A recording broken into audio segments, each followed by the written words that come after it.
Ang report mula kay Let Narciso at si Pangulong Bongbong Marcos ay biyaheng Dumaguete City para sa dalawang aktibidad doon. Yan, kasama na yan at si Let Narciso sa detalye ng balitang yan. Let, magandang umaga. Good morning, Raymond. Sister Ellie, pad nga mamaya si Pangulong Ferdinand Marcos Jr.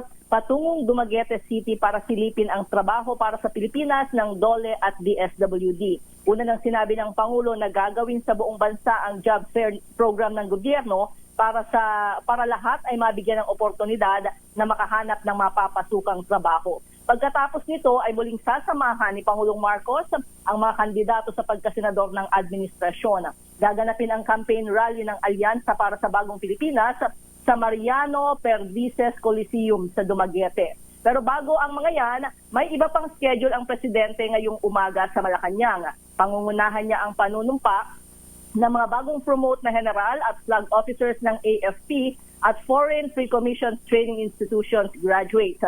Magiging panauhin rin ng Pangulo sa Palasyo si Jana Cernochova, ang Defense Minister ng Czech Republic. Ito si Let Narciso para sa DZRH. Una sa Pilipinas, una sa Pilipino. Damdamin.